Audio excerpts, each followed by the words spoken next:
ke gunung, dari mana akan datang pertolonganku? Pertolonganku ialah dari Tuhan yang menjadikan langit dan bumi. Sesungguhnya tidak terlelah menjaga Israel. Tuhan akan menjaga keluar masukmu sekarang sampai selamanya.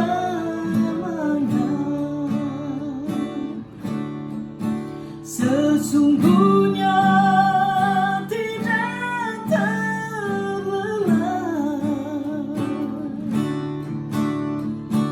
menjaga Israel.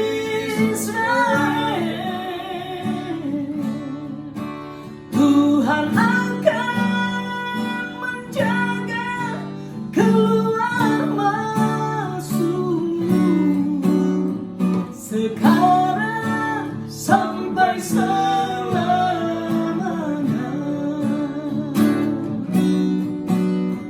Sekarang sampai selamanya.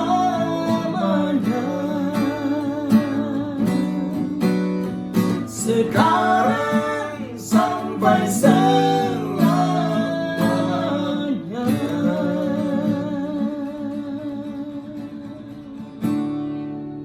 Puji Tuhan, lagu tadi berkata Tuhan akan menjaga keluar masuk kita, Tuhan senantiasa memelihara kita. Lagu ini ya tulisan dari Raja Daud ya, seorang raja, dia juga seorang seniman, penulis syair, pemusik juga, juga, ya, dan yang pastinya ganteng, ya. pastinya berkarisma, ya. Ya, berwibawa. Dia juga seorang panglima perang. Ya, dia juga seorang panglima perang. Tapi dia berkata, ya, kulayangkan mataku ke gunung-gunung, dari manakah datangnya pertolongan, ya. Pertolongan kita datangnya dari penjaga Israel, ya, walaupun dia multi talenta, komplit, ya. Tapi dia bilang pertolongannya cuma dari Tuhan. Iya. Dia juga seorang raja. Iya, raja. Ya, dia memimpin dengan kekuatan yang dari Tuhan, ya. Karena kalau pakai kekuatan manusia, apalagi menghadapi bangsa Israel yang keras kepala, tegar tengkuk, saudara, ya. Pemberontak, ya. Kalau tidak ada kekuatan daripada Tuhan, dia udah lama menyerah, saudara, ya. Makanya dia berkata, kulayangkan mataku ke gunung-gunung, dari manakah datangnya pertolongan? Pertolongan kita datangnya dari Tuhan. Ya, tema hari ini adalah pemimpin. Iya, Pak Yopi pemimpin? Saya pemimpin dalam keluarga. Iya, pemimpin dalam rumah tangga. Saudara, pemimpin dalam perusahaan mungkin?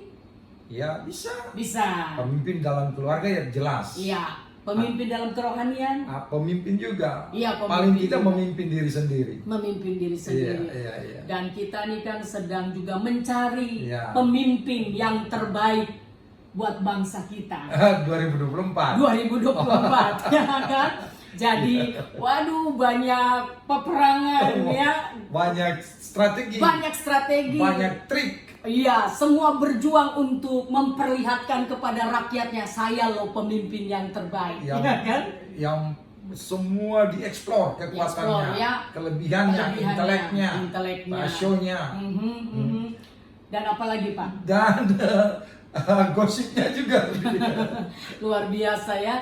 Tetapi hari ini mari kita berdoa supaya pemimpin yang Tuhan beri bagi bangsa kita adalah pemimpin yang takut akan Tuhan, yang mengasihi Tuhan. Kalau pemimpin kita takut Tuhan, mengasihi Tuhan, pasti dia akan memikirkan kesejahteraan rakyatnya. Ya kan, sekarang semua orang umbar, kalau saudara pilih saya, bahwa saya akan berbuat ini. Itu belum terbukti ya, kalau masih hanya wacana saja ya. Terbukti nanti ketika sudah duduk menjadi pemimpin ya. Apakah menjadi presiden, menjadi gubernur, wali kota, bupati, RT sekalipun. Ya, RT juga kan pemimpin juga ya, Pak ya. Kepala desa. Sampai RW, RT. Iya. Semua juga disebut pemimpin. Nah, hari ini kita akan membaca kebenaran firman Tuhan, bagaimana Musa dipilih oleh Tuhan untuk memimpin bangsa Israel keluar dari tanah Mesir, keluar dari tanah perbudakan, masuk ke tanah Kanaan, tanah perjanjian, tanah yang dijanjikan oleh Tuhan, ya kan?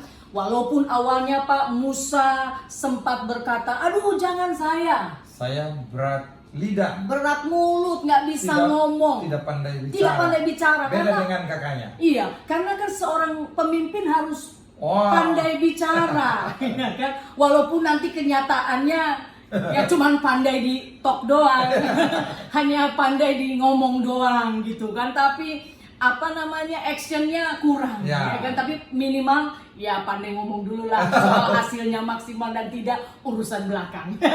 Makanya dia bilang, Tuhan, Harun aja jangan saya. Iya, Musa sadar bahwa dia penuh dengan keterbatasan, tidak pandai bicara. Kalau ngomong kita berdua, berempat mungkin bisa pandai bicara saudara, tapi ketika sudah di depan umum, ya kan, di depan orang banyak, apalagi umat Israel, bangsa Israel itu orang-orang yang pinter, kritis, keras kepala juga, bandel, pemberontak, komplit. Tapi biar bagaimanapun kita mau bilang apa, Israel itu pilihan. Jadi memang nggak bisa kita bikin apa-apa. Itu otoritas Tuhan. Ya. Kita harus hanya bisa mengiyakan saja apa yang Tuhan buat. Mungkin ada pertanyaan, orang berkata begini, kenapa sih kok orang Kristen kayaknya sayang banget sih sama bangsa Yahudi gitu ya? Sebenarnya. Padahal gini loh Pak, padahal katanya yang salibin Tuhannya orang Kristen itu bangsa Yahudi. Sebenarnya ya memang gara-gara imam-imam kepala dan tua-tua Yahudi, mereka membuat Mose tidak percaya, sehingga pemerintah Romawi waktu itu mengambil keputusan untuk mengadili dia dan menyalibkan dia, gitu. Jadi ada kolaborasi antara pemimpin Yahudi dan tua-tua Yahudi dan pemerintah Romawi pada waktu itu. Jadi komplit itu, Nah, tapi kalau kita lihat artinya begini, kenapa orang Kristen, kita nggak bisa pungkiri karena juru selamat itu datangnya dari bangsa Yahudi. Dari bangsa Ibrani. Jadi lalu kan Yesus mengajarkan kita untuk kasih. Mengasihi. Jadi siapapun yang menganiaya kamu, Tuhan bilang kasihilah musuhmu. Wah, ini hebatnya Tuhan Yesus. Rumusnya Tuhan Yesus, tampar pipi kiri, kasih pipi kanan. Ya kan, ampuni musuhmu, berdoa buat dia, minta berkat buat dia. Bayangkan tidak ada rumus. Lalu rumus selain dari Tuhan Yesus. Lalu rumus yang dari Tuhan Yesus bilang begini, kalau engkau mau orang lain berbuat buat kamu, perbuat dulu. Jadi kita harus berbuat dulu yang terbaik buat sesama kita untuk kemuliaan nama Tuhan. Maka dengan sendirinya yang baik-baik itu datang. Iya. Jadi ternyata kalau kita baca kisah kelahiran Yesus, ya terjadi juga pertentangan, terjadi kegemparan, ya. Ternyata orang berebut untuk berusaha menjadi yang terdepan, ya kan? Ketika Yesus lahir, itu kan kelahirannya sudah dinubuatkan ribuan tahun bahwa nanti akan datang juru selamat. pemimpin, raja di atas segala raja. Di dunia ini banyak raja-raja ya Pak ya. Tapi tidak disebut raja di atas segala raja. Bahkan Yesus bilang, aku datang bukan dari dunia ini, aku datang dari atas. Iya. Jadi kerajaannya itu dari atas. Iya, kerajaannya kekal. Bukan kerajaan dunia. Iya, kerajaan dunia ini kan bisa digoncang ya Pak. Kapan saja. Iya, kita menghadapi pemilihan pilpres saja sudah mulai kita merasakan ada goncangan di mana-mana, ada hoax-hoax di mana-mana, ya kan, ada bully-bully di mana-mana. Tapi percayalah saudara, firman Tuhan bilang begini, Tuhan yang mengangkat raja dan menurunkan dan juga yang menurunkan raja. Jadi siapapun pemimpin kita nanti pasti itu atas kehendak raja di atas segala raja. Seizin Tuhan. Seizin Tuhan ya. Ya saudara, ketika Yesus lahir, Raja Herodes begitu tergoncang. Karena dia pikir, karena dia pemimpin. Ya, karena dia raja. Dia pikir Yesus datang mau ambil tahtanya. Padahal Yesus masih bayi. Yesus masih bayi. Dan dia juga kerajaan yang dia buat, yang dia pimpin itu bukan kerajaan dunia. Iya. Tapi Herodes pikir kerajaan dunia, tahtanya yang mau dirampas, ternyata tidak. Iya. Yesus bicara tentang kerajaan sorga. Iya, dan mengaku dunia atau tidak dia kan tetap raja ya Pak ya. Tergantung raja. Ada orang yang mau mengaku, ada yang tidak ya. Itu kan pilihan dan keputusan makanya, kita. Nubuatan itu digenapi. Kalau kita lihat di kepala salib waktu mereka menyalibkan Yesus, mereka tulis Indri, Isa Nazaret, Raja orang Yahudi. Isa Nazaret, Raja orang Yahudi. Yesus yang dari Nazaret, Raja orang Yahudi. Dan itu nubuatnya digenapi. Jadi ternyata saudara, menjadi pemimpin itu tidaklah semudah yang kita bayangkan. Orang senang menjadi pemimpin karena berpikir pasti saya dihormati, ya ada kan? Kriteria-kriterianya. Iya, saya dihargai, ya kan? Orang akan segen dan ada banyak hal-hal yang membuat dia berkata, wah saya di atas angin, ya kan? Ada yang di bawah angin. Jadi saudara dikasih Tuhan, nah kita belajar dari kisah Alkitab hari ini. Kita buka di dalam Keluaran 18. Ini cerita tentang kepemimpinan Musa ketika dia mengadili umat Israel ya. Ada banyak hal yang dia harus temui karena banyak masalah yang harus bangsa Israel hadapi sehingga Musa kelelahan. Ya kan, kecapean. Jangan saudara pikir pemimpin itu enak-enak. Saudara lihat terbang kemana-mana, tinggal di istana, makan enak, dilayani, tidur kan? Dijaga. Ya, ada pengawal, iya kan. Tapi Alkitab juga bilang Pak, sia-sialah pengawal berjaga-jaga. Kalau bukan Tuhan yang mengawal kota. Jadi kita berdoa supaya Indonesia dikawal oleh Tuhan. Ya, kita lihat Israel. Iya. Dia canggih senjatanya, tapi jebol juga. Jebol juga kan. Iya. Intelijennya hebat, militernya memang tidak ada yang berani lawan, tapi ternyata canggih. Ternyata jebol juga. Artinya gini, kalau bukan Tuhan yang mengawal itu, firman Tuhan itu ya dan amin. Kalau bukan Tuhan yang jaga, yang kawal, sia-sia orang menjaga. Mungkin ada pertanyaan dari orang banyak, kok kasihan banget ya korban-korban peperangan gitu ya, orang-orang sipil yang tidak bersalah, lansia, ibu-ibu, anak-anak, baik di pihak Palestina, baik di pihak Israel, ya kan? Banyak korban saudara ya. Tapi bagi kita firman Tuhan memang sudah bilang kan ya Pak ya, ada orang-orang yang ditentukan matinya seperti apa. Ya kan, mati, ada yang mati dibunuh, ada celaka, penyakit, ada tiba-tiba lagi tidur-tidur game gitu kan. Jadi semua atas seizin Tuhan. Ya paling tidak tugas kita mendoakan ya supaya Tuhan tolong mereka. Supaya Tuhan tolong ya, baik dari korban dari Palestina, baik korban dari Israel ya, kita berdoa supaya kedamaian itu terjadi. Jadi kalau kita lihat ya, sebenarnya itu bukan dari Tuhan. Jadi semua kejahatan itu, dalam Yohanes 10 dia bilang begini, pencuri itu datang untuk mencuri, membunuh dan membinasakan. Berarti peperangan itu datangnya dari iblis. sama-sama keras kepala, sama-sama angkuh, sama-sama tidak mau berdamai, akhirnya jadinya begitu. Iblis yang mainkan mereka. Jadi akhirnya banyak korban. Tapi dalam Yohanes 10 ayat 10b dia bilang begini, tapi aku datang untuk memberi kehidupan dan hidup yang berkelimpahan. Jadi saya kira memang kedua bangsa ini mereka punya hak untuk merdeka, mereka punya hak untuk hidup, dan bagaimana caranya supaya aman tentram, mereka harus berdamai dengan Tuhan dulu, berdamai dengan Tuhan dulu, lalu berdamai dengan bangsa. Jadi bangsa dengan bangsa itu berdamai. Mereka itu masih saudara. Mereka itu masih saudara. Kenapa? Itu saudara yang tuanya Yakub itu namanya Edom, ya kan? Edom itu yang Esau itu maksudnya. Nah, Esau itu tinggal di tepi barat. Nah, mereka itu yang beranak pinak. Menjadi suku-suku yang ada situ. Mereka kawin mengawin. Jadi mereka masih saudara. Nah, oleh sebab itu saya kira ya kita harus wajib berdoa supaya mereka jangan kita terpancing supaya kita hidup damai, kita mendoakan, kita harus berbelas kasihan. Apa yang bisa kita bantu ke sana, bantu dengan pengertian untuk kita menolong rasa kemanusiaan yang perlu kita lakukan sebagai bagian dari hidup ini, supaya kita hidup itu berbagi buat karena mereka yang korban perang. Perkataan Yesus juga berbahagialah mereka yang membawa damai.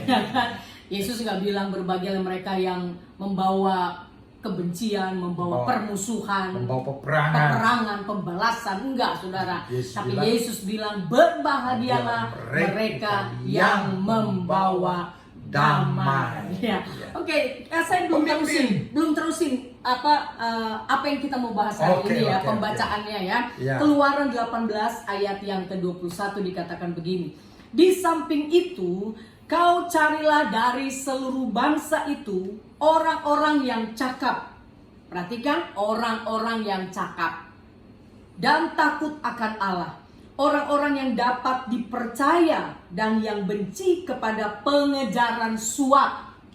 Ya kan? Tempatkanlah mereka di antara bangsa itu menjadi pemimpin 1000 orang, pemimpin 100 orang, pemimpin 50 orang, dan juga pemimpin 10 orang. Jadi Yitro mertuanya melihat Musa ini kewalahan, segitu banyak yang harus dia adili. Makanya Yitro bilang, pilih pemimpin, tapi ada kriterianya Pak. Jadi nggak sembarang milih gitu kan, ada kriterianya. Makanya mau jadi presiden ada kriterianya, mau jadi wakil presiden, mau jadi pemimpin apa saja pasti ada kriterianya. Nah, kriterianya disebut di situ, dikatakan carilah orang yang cakap dan takut akan Allah. Nah, cakap dan takut akan Allah. Lalu dibilang penting. Sangat penting. Jadi kalau pemimpin yang dengan arogan, sombong karena dia punya otoritas, punya titel banyak. Ternyata banyak masakan asam garam. Ternyata nggak boleh, saudara ya. Pemimpin itu dikatakan harus cakap, takut Tuhan. Lalu Pak, orang yang dapat dipercaya. Dipercaya itu tidak mudah. Nggak mudah, susah. Kalau sekarang sih semua ngomongnya bagus, tapi waktu di lapangan, ini dapat dipercaya apa enggak, saudara? Jadi kalau kita lihat ini kriterianya cakap. Nah, cakap itu artinya dia terampil. Bukan ganteng Pak. Bukan ganteng. Cakap dalam pengertian di sini, kalau ganteng boleh juga. Bukan berarti pemimpinnya harus jelek juga, nggak juga ya. Kalau pemimpinnya ganteng kan minimal kan liatinya keren banget ya. Pemimpin kita ganteng banget ya, walaupun mungkin pemimpinnya agak on gitu. Tapi kalau ganteng kan lumayan. Seneng liatnya kan. Presiden kita ganteng banget. Waktu berdiri jejerin dengan presiden-presiden lain, wah kita nggak kalah. Jadi ganteng juga penting. Tapi bukan itu sekarang. Bukan itu yang dimaksud cakap kan Pak? Yang cakap itu yang pertama. Artinya secara intelek dia punya intelektual yang baik, pintar, rendah hati juga Pak. Itu secara moral. Dan secara intelek dia punya kemampuan intelek yang baik, wawasan yang luas, kemampuan menganalisa lebih baik begitu. Lalu secara moral dia harus punya kerendahan hati. Dia nggak boleh sombong, harus nggak boleh arogan, merakyat. Itu penting ya. Turun ke bawah. Iya, turun ke lapangan. Turun ke lapangan. Kebanyakan Pak pemimpin-pemimpin sekarang jarang mau turun ke lapangan, yang mau dia duduk di takhta terus. Dan nggak mau turun-turun nggak mau turun-turun dari takhta. Nah, ada juga sekarang kan mereka bicara tentang dinasti segala macam ya. Iya. Memang kalau kita lihat, kalau kita lihat gen. Kalau orang tuanya bagus pasti bibit. Coba nih, Ibu Talita perhatikan. Petani waktu dia mau tanam tanaman di ladangnya, bibitnya dia pilih yang bagus nggak? Ya pasti bibit yang bagus lah, supaya hasilnya juga bagus. Kan nggak mungkin yang busuk. Jadi kalau bibitnya nggak bagus, kalau bisa jangan dipilih lah. Jangan dipilih. Bibitnya yang bagus yang dipilih kan, karena dia nanti akan menghasilkan hasil yang baik. Nah barangkali itu pemimpin. Secara moral tadi nggak boleh sombong, rendah hati, merakyat dan turun ke bawah, ya kan? Apa yang rakyatnya rasa dia rasa. Ada kepedulian sosial yang sangat tinggi. Lalu dia harus betul-betul benar, setiap kebijakannya harus benar, dan dia dalam menerapkan tugasnya juga harus adil. Nggak boleh pandang muka. Oh ini dari golongan ini, saya, golongan suku ini. Oh nggak boleh, nggak boleh. Karena ketika Tuhan percayakan dia sebagai seorang pemimpin, maka dia harus merasa tanggung jawab bahwa dia ini pemimpin bangsa, bukan pemimpin golongan. Bukan pemimpin orang-orang tertentu atau orang-orang yang mukanya tertentu, tidak. Dia pemimpin bangsa, dia akan menjadi bapak bangsa. Dan kalau dia bisa adil melakukan itu, saya percaya firman Tuhan bilang dia akan diangkat naik terus dan tidak turun. Nah itu. Lalu tadi dibilang takut akan Tuhan, itu penting. Dia harus seorang yang mempunyai kepribadian yang berkenan di hadapan Tuhan. Jadi dia tidak boleh ada ketidakadilan. Baik dalam semua aspek hidup, dalam bernegara, berbangsa, itu tidak boleh ketidakadilan. Harus walaupun adil. Itu saudara ya. Walaupun itu saudara. Nggak boleh.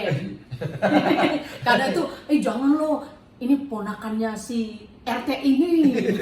Dia tuh Begini. adiknya wali kota, adiknya gubernur, nggak berlaku saudara ya. Harus adil. Harus adil dan dapat dipercaya. Dan itu Ibu Talita itu harus dimulai dari dalam keluarga. Dalam rumah Jadi tangga. gini, suami istri, suami menjadi pemimpin, istrinya menjadi perdana menteri, presiden dan perdana menteri. Kepala keluarga dan kepala rumah tangga. Tapi kayaknya Perdana Menteri yang kerjanya banyak ya. Kita semua kita pegang gitu ya. Pemimpin mah tinggal gini. Perdana Menterinya yang kerja keras. Dimulai dari rumah tangga. Dari seorang pemimpin yang baik, pemimpin yang paling tinggi sekalipun, dia harus memulai dia seorang keluarga, pemimpin keluarga yang baik, punya istri dan bertanggung jawab untuk warga rumah tangganya, dan dia bijak. Dia bijak, dia bisa menata rumah tangganya dengan baik. Maka ketika dia menjadi pemimpin, karena itu memimpin itu mulai dari kecil itu. Nah, memimpin diri sendiri, memimpin rumah tangga, lalu naik memimpin golongan, memimpin kumpulan-kumpulan tertentu, ya kan? Lalu pemimpin desa, memimpin kecamatan, memimpin kabupaten, memimpin provinsi, memimpin negara. Kira-kira begitu. Kalau nggak capek, dimulai dari keluarga lah. Bagaimana kamu mau memimpin yang luar gitu kan? Dalam aja masih bobrok gitu kan. Jadi kalau misalkan gen pemimpin ada gitu ya, anaknya bisa teruskan, ya itu memang dengan sendirinya. Ya, karena gennya itu udah ada kan? Ya, karena seperti penyanyi. Kalau mamanya pinter nyanyi, paling nggak dari 5-4 anaknya pasti adalah salah satu yang turun. Kita nggak bisa pungkiri itu, nggak bisa dipungkiri. Karena memang itu juga dari pemberian Tuhan. Bukan mau-maunya dia, gitu. Tuhan. Bukan mau-maunya dia. Kita ngomong ini bukan saya atau Pak Yopi mau ngomong saudara harus milih ini, enggak. Saudara punya hak. Kita semua, Tuhan saja memberikan kita kebebasan untuk memilih. Waktu Tuhan bilang kepada Adam dan Hawa, jangan makan buah ini. Ya, tapi kan mereka milih makan. Ya terserah, gitu kan. Tuhan nggak maksa. Kami pun saudara nggak ada bilang begini supaya saudara memilih ini enggak. Yang penting kriterianya ini tadi gitu loh. Cakap, takut akan Allah, orang-orang yang dapat dipercaya. Nah ini kan, dipercaya Pak. Ini dipercaya nih luar biasa. Kalau kita lihat sekarang ini dipercaya kan, ada banyak orang waktu membuat deklarasi atau membuat statement, mengeksplor semua dia punya program. Ini loh yang antaknya saya bikin. Tapi ketika menjalankan tugas ternyata nggak bisa dipercaya. Iya, nggak bisa dipercaya. Nggak stabil, nggak bisa dipercaya. Nah ini Alkitab bilang harus bisa dipercaya. Artinya begini, apa yang dia ngomong dilakukan, jangan lain di bibir, lain di hati. Itu jangan lain, itu nggak boleh, harus bisa dipercaya. Iya, dipercaya. Juga dalam hal keuangan ya Pak. Iya, banyak kan pemimpin yang akhirnya masuk ke penjara gara-gara korupsi, ya kan, nggak dapat dipercaya gitu. Bagaimana mau jadi pemimpin selanjutnya, nggak usah lah jadi direktur. Masalahnya tuh mungkin itu baru uang yang diambil tuh uang rakyat. Iya, uang perusahaan misalkan pemimpin di perusahaan gitu uang ya. Perusahaan. Iya. Kalau negara ya uang negara. Uang negara itu semua rakyat punya uang punya hak di situ. Untuk orang miskin, janda yatim piatu, orang susah, orang korban bencana alam, itu mereka dapat dari situ. Jadi barangkali kita harus berpikir keras untuk mencari seorang pemimpin yang betul-betul kriterianya kayak ini. Jadi kalau saudara mau milih ke depan nanti, baik presiden, baik caleg-caleg, ya kan, saudara harus teliti benar ya. Jadi yang dapat dipercaya dan yang benci kepada pengejaran suap. Suap. Ini suap-suap ini nih, aduh. Tolong dong, gue jadi ini nih ada nih. Gitu kan? Ini nih yang banyak seringkali terjadi ya. Kalau dia memulai dengan suap, itu berarti dia akan juga ketika dia menduduki jabatan itu, dia juga akan menerima suap. Dia akan minta balik modal. Balik modal. Balik modal, dia nggak mau rugi Pak. Dan itu nggak boleh. Kalau Alkitab bilang pemimpin itu nggak boleh terima suap. Kalau suap itu merusak segalanya. Begitu di pengadilan, hakimnya disuap, jaksanya disuap, polisinya disuap, apapun pejabat-pejabat disuap, wah merusak semuanya. Atau bupatinya atau kepala desanya atau siapapun dia, ketika dia memegang jabatan lalu dia disuap, waduh, itu merusak sekali. Iya kan? Nah, itu barangkali yang perlu kita perhatikan ya sebagai seorang pemimpin. Jadi ingat saudara, biar kita minta hikmat daripada Tuhan. Ya, Salomo ya diangkat Tuhan menjadi raja. Ya, dan ketika ditanya Salomo mau minta apa, Salomo tidak minta harta, kekayaan, tidak minta umur panjang, enggak. Tapi yang dia minta hikmat. Dia minta hikmat. Kalau pertanyaan itu diberikan ke saudara nih, saudara mau minta apa? Pasti kita cenderung mintanya kalau bisa kekayaan. Ya kan? Paling kita, Pak minta rumah dong, mobil dong, fasilitas-fasilitas lah ya kan, kekayaan, lalu apalagi umur panjang. Nah itu kan penting juga kan Pak. Ya kan dia punya semua, kalau nggak umur panjang ya percuma kan. Sehat. Iya sehat gitu kan. Itu sebabnya saudara, Salomo ini tidak minta itu ya, tapi Salomo minta hikmat. Akhirnya Salomo menjadi seorang raja yang penuh dengan hikmat ya. Keputusan-keputusannya itu loh luar biasa ya. Karena menjadi pemimpin itu harus memberikan keputusan yang tepat. Tapi saya nggak mau tanya nih Ibu Talita nih. Dia kan cuma minta hikmat, tapi nona manisnya banyak. Itu. Istrinya 700, gundiknya 300. Jadi 1000. Itu kalau foto bersama bagaimana itu kalau foto dia selfie nggak cukup ya rumahnya, ya pasti di Gelora kali ya selfie-nya ya kan. Tapi oleh karena Salomo ini terlalu cinta banyak perempuan, akhirnya akhir hidupnya dia menyembah ala-alanya si perempuan-perempuan itu kompromi. Ada istilah yang keren yang sering kita dengar, mereka sirik. Dia mencampur baurkan antara kebenaran dengan ketidakbenaran, ya kan? Kegelapan. Ya, kuasa yang terang dengan kuasa yang gelap, gitu. Campur. Dan memang banyak itu contoh-contoh seperti itu. Ada unsur kompromi. Ya. Jadi ternyata nggak boleh ya. Tuhan bilang kasihlah Tuhan Allahmu dengan segenap hatimu. Jadi nggak boleh mendua, Pak. Nggak boleh mendua. Iya, suami juga nggak boleh mendua. Iya. Istri juga sama nggak boleh mendua. Ya satu aja lu nggak habis mau dua. Emang bisa kasih makan. Kasih makan satu aja udah pusing gitu kan. Waduh, usaha kerja keras ya nggak sanggup juga, akhirnya aduh gimana lah cincai buat hal-hal yang nggak benar gitu kan, akhirnya menyusahkan. Jadi nggak boleh mendua hati. Nggak boleh mendua.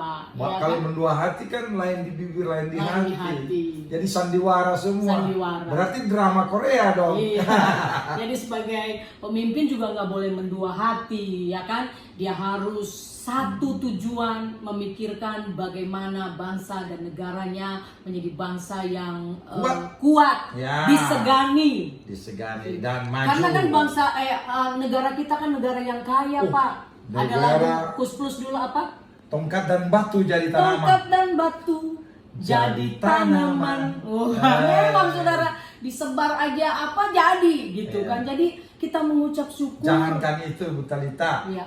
Burung aja dia makan cabai, dia puk, biji cabainya tumbuh lagi. Ya, artinya tanah kita nih tanah yang diberkati. Jadi kalau tanah yang diberkati, kita harus butuh pemimpin yang bisa mengelola tanah yang diberkati Tuhan. Karena kalau tanahnya bagus tapi pemimpinnya nggak bisa mengelola dengan baik, itu jadi kutuk. Iya, jadi kutuk, nggak jadi apa-apa. Sama ketika Adam dan Hawa ya, betul. Tanahnya jadi terkutuk kan, kalau saudara baca. Dalam di kejadian itu, saudara, tanah itu bukan yang dapat kutuk, itu bukan tanahnya, tapi yang membuat tanah itu menjadi terkutuk itu karena manusianya. Tapi kalau tanah itu walaupun kelihatan kasat mata gersang, kita contoh nih di Arab sekarang, hijau, di Cina sekarang gurun pasir bisa diolah. Artinya begini, kalau rakyatnya, bangsanya takut Tuhan, mereka diberkati oleh Tuhan, diberikan hikmat, pengetahuan, maka mereka bisa merubah gurun pasir jadi subur, menghijau, menghasilkan buah-buah yang banyak. Jadi di sini kesimpulannya bahwa yang membuat tanah itu menjadi banyak berkat tergantung manusianya. Ada juga daerah, ya gak usah cerita lah, kita punya negara ini biar subur banget, curah hujannya tinggi, daerah tropis ya, subtropis ya, subur, curah hujan tinggi. Tapi ya kasihan, kalau kita lihat data angka kemiskinan masih banyak juga. Nah, itu berarti kan ada yang salah dari kita. Ada yang salah dari kita. Jadi kalau ada yang salah, mari kita belajar untuk memperbaiki kesalahan. Dalam rumah tangga juga begitu. Kalau suami istri nggak kompak, ya kan? Istri mau begini, suami mau begini, anak-anak mau begini. Wah, masing-masing cari jalan sendiri. Iya, Tuhan mau berkati juga, Tuhan pikir. Wah, gue mau berkati kalian, tapi bagaimana? Kalian nggak kompak, nanti kocar kacir kalian. Lebih baik gue tahan dulu daripada kalian nanti rusak gitu. Jadi ada kadang-kadang orang bisa rusak karena tidak ada berkat atau susah. Tapi ketika orang juga diberikan kelimpahan, bisa juga rusak. Kalau dia nggak takut Tuhan dan tidak sungguh-sungguh hidup dalam Tuhan. Ya, luar biasa pembahasan kita hari ini, bagaimana kita dikehendaki oleh Tuhan menjadi pemimpin ya. Tadi sudah diuraikan, bukan saja pemimpin di perusahaan atau pemimpin di satu daerah, kota ya, tapi kita juga minimal menjadi pemimpin dalam rumah tangga kita.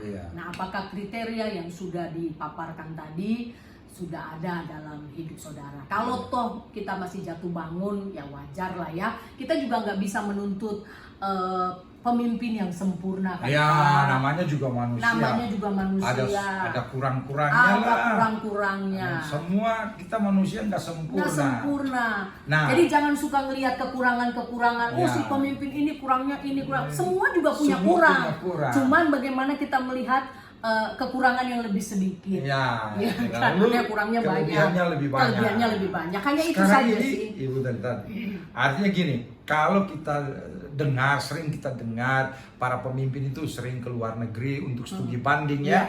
Mau studi banding ini bagaimana lihat negara-negara yang sudah makmur, maju dan tentram, sejahtera. Nah, sekarang nggak usah ke luar negeri, kita cukup buka di media sosial, kita lihat bagaimana infrastruktur, bagaimana kepemimpinan negara-negara yang damai, yang sejahtera. Kita bisa ambil contoh dari situ. Sekarang banyak hal dengan internet ini, dengan media sosial ini, kita bisa dapat banyak hal untuk kita belajar mengisi kekurangan kita, sehingga kita semakin hari semakin maju, semakin hari semakin sejahtera, sehingga betul-betul dan keberhasilan satu daerah, satu perusahaan, satu rumah tangga, satu negara misalkan begitu, itu tergantung bagaimana kita mensiasati segala sesuatu yang ada di dalam kehidupan kita. Bagaimana kita mengisi negara ini, dan itu semua harus terlibat, bukan hanya pemimpin. Kan nggak mungkin saya jadi pemimpin, yang dipimpin mana? Nggak ada. Dan nggak ada Pak. Nggak ada orang yang mau dipimpin. Kan harus ada juga orang yang mau dipimpin. Ada juga jadi orangnya tapi nggak mau dipimpin. Suka-suka. Lo bikin terserah lu deh begitu. Nah, kalau udah begini antara pemimpin dan yang dipimpin nggak kompak, nggak kerjasama, wah itu masalah. Perpecahan jadi ya. Ada perpecahan, pemberontakan. Jadi ada golongan ini, golongan itu ini. Tidak akan maju. Iya, masing-masing dengan. Sebenarnya sekarang ini kan dunia ini Alkitab bilang, firman Tuhan bilang akhir zaman itu akan ada kesusahan besar. Oleh karena ada kesusahan besar, janganlah kita bikin susah. Karena udah susah kan. Karena sudah susah. Ngapain bikin susah? Udah susah, bikin susah tambah susah. Nah, dan ingat juga para pemimpin atau mereka yang sudah berhasil, sukses, mereka harus berbagi. Jadi jangan misalkan nih, karena udah jadi pengusaha sukses di negara yang maju ini, pajak ditahan-tahan. Karena itu pajak itu haknya rakyat. Untuk kepentingan rakyat. Kepentingan rakyat. Pajak pakai mobil mewah, pajak nggak mau dibayar, mobilnya disimpan di rumah. Mungkin ada yang bilang begini, Pak, boro-boro mobil, gua sepeda juga nggak punya. Iya, kasihan loh. Ya kan, jadi kalau sudah sukses, udah dapat untung dari negara ini, ya berbagilah. Pajak-pajak itu harus dikembalikan. Jadi Pak harus juga tahu ya, bahwa semua yang kita miliki belum tentu punya kita semua kan Pak. Ada bagiannya janda di situ, ada bagian anak yatim piatu di situ, orang-orang miskin, orang-orang yang dipenjara, orang-orang yang miskin, orang-orang yang korban bencana alam, korban perang. Itu ada bagian dari apa yang kita dapatkan. Karena apa juga yang mau kita kumpul, ya. Kita nanti pulang juga ya paling cuma kain kapan, peti, selesai gitu kan. Paling nggak keren dikit lah pakai jas. Pakai jas. Tapi juga kan nggak dibawa jasnya kan Pak. Bagaimana caranya itu semua yang kita punya bisa masuk surga dengan cara kita berbuat amal, berbuat baik, melayani, berbagi dengan sesama. Itu kita simpan harta kita di surga. Dan berbagi itu nggak melihat latar belakang, golongan, muka, agama, enggak ada. Iya kan? Kasih jangan memandang muka. Iya, Tuhan kan memberikan matahari buat yang jahat juga, bukan cuma yang baik ya. Semua. Itulah keadilannya Tuhan ya. Itu Tuhannya adil. Tuhannya adil. Jadi kalau ada orang yang beriman lalu Tuhan dia hanya lihat suku ini latar belakang agamanya ini. Wah itu Tuhannya salah. Tuhan yang benar itu dia tidak melihat muka. Dia berbagi kasih secara menyeluruh. Secara universal buat semua orang. Karena ada ayat yang di Alkitab dibilang begini, kasih menutupi banyak dosa. Jadi dosa kita banyak banget, tapi bisa ditutupi loh dengan kita berbuat kasih. Jadi kalau ada yang sedang terzolimi, yang merasa aduh saya kok diperlakukan seperti ini, ya mari saudara harus berdiri menjadi pembela, ya bukan pembela kesiangan apa tuh tapi betul-betul pembela yang benar gitu kan, menolong, memberikan solusi. Minimal kalau mungkin engkau nggak bisa berbagi dengan harta, dengan uangmu, paling tidak doamu gitu ya, kata-kata penguatan gitu, bukan kata-kata yang mendiskreditkan atau kata-kata yang membuli, melukai, tapi kata-kata yang membangun, kata-kata yang memberi pengharapan gitu kan. Hidup ini indah loh kalau memang benar-benar ada kasih, ada damai, ada sukacita. Jadi mari Bapak Ibu Saudara, ya ke depan kita akan mencari dan memilih para calon legislatif, ya memilih juga presiden dan wakilnya. Mari jangan saling mencela satu dengan yang lain atau pemimpin dalam batasan yang lebih kecil, tapi mari kita mau berdoa bagi bangsa ini ya, supaya Tuhan menetapkan seorang pemimpin yang takut akan Tuhan. Dan minimal saudara dan saya juga menjadi pemimpin dalam rumah tangga yang takut akan Tuhan, yang berwibawa, yang berkarisma ya.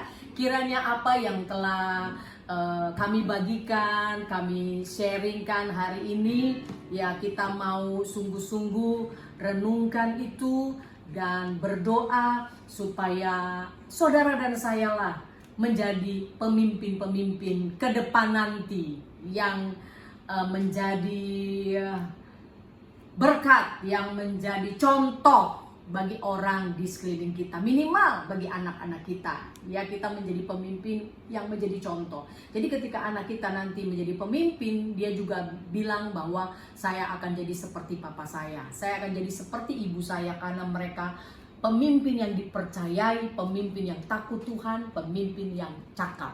Mereka pemimpin-pemimpin yang takut Tuhan, yang cakap. Lalu tadi bilang apalagi pemimpin yang tidak memandang muka, Dia harus mampu memberikan jalan keluar, membebaskan masyarakatnya untuk hidup merdeka di dalam kebenaran. Tidak boleh ada di dalam tekanan. Jadi seorang pemimpin harus mengeluarkan rakyatnya, bangsanya dari keterpurukan, dari perbudakan, apapun perbudakannya itu, sehingga mereka rakyatnya bisa menikmati kesejahteraan dan hidup merdeka sebagai bangsa yang merdeka, yang mendapatkan kemurahan dan kasih karunia dari Tuhan Sang Pencipta itu. Saya kira Ibu Talita, apa perlu kita nyanyikan Ku Telah Dimerdekakan, refnya saja? Iya.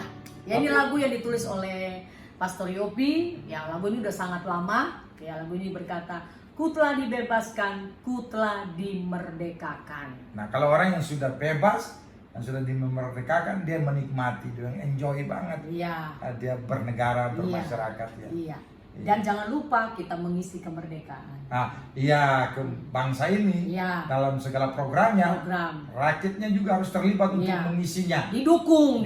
Jangan pemimpin mau bikin ini, ini tahu apa lagi nih, uang lagi nih, beginilah gitu kan. Kita topang, dukung ya kan, supaya pemerintahan bangsa kita ini boleh berjalan dengan baik, dan yang pasti anak cucu kita nanti akan menerima hasilnya. Itu kan, jangan kita bilang lu bikin apa sih, keburu gua mati nggak ada hasilnya. Iya, lu mati tapi anak cucu lu kan menikmati gitu kan. Ya, puji Tuhan. Baik, kami akan naikkan satu lagu, dan harapan dan doa kami biar kita menjadi seorang pemimpin yang berkenan di hadapan Tuhan. Berdoa dulu. Iya. Buat ini. Nanti abis kita nyanyi baru kita berdoa.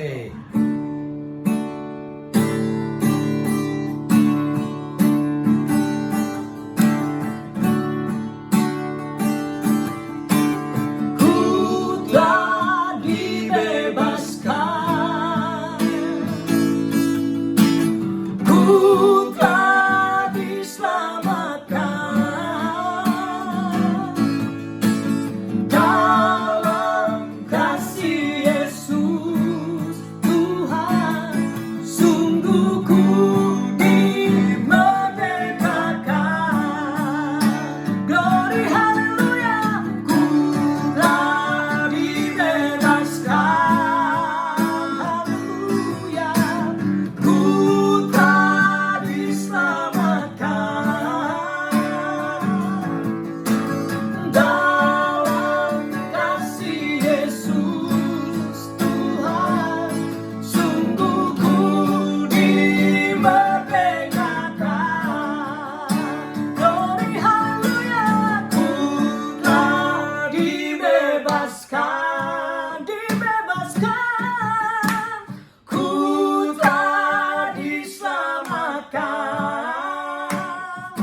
Ya, kita berdoa supaya apa yang telah saudara dengar hari ini sungguh-sungguh kita mampu lakukan, bukan dengan kekuatan kita, tapi dengan kekuatan yang dari Tuhan.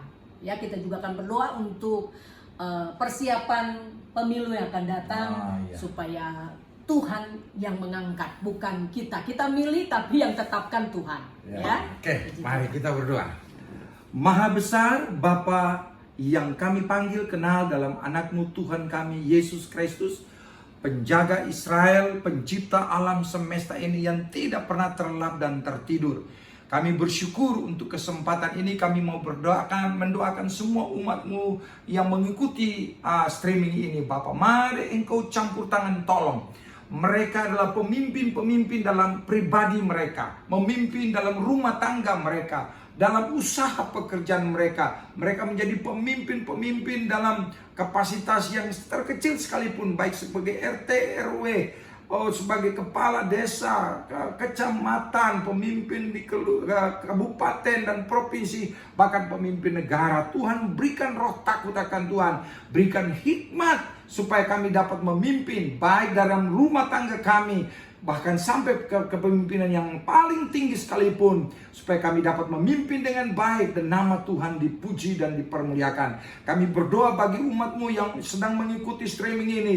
Jika ada di antara mereka yang sakit, Tuhan jamah, Tuhan tolong, Tuhan sembuhkan, Tuhan pulihkan, Tuhan bebaskan dari segala intimidasi iblis dan kuasa kegelapan, kuasa penyakit yang mengintimidasi mereka. Kami tolak, patahkan, hancurkan dalam nama Yesus Kristus Tuhan. Dan biarlah damai, sejahtera, dan sukacita dan kebahagiaan yang tidak mungkin kami dapatkan dari dunia ini dengan segala sesuatu yang kami punyai, biar Bapa curahkan bagi kehidupan setiap kami. Kami berdoa untuk masa depan anak-anak kami. Kami berdoa untuk masa depan cucu-cucu kami. Kami berdoa untuk pekerjaan mereka, usaha mereka, rumah tangga mereka, jodoh mereka. Tuhan, tolong campur tangan. Terima kasih Bapa di surga, terima kasih.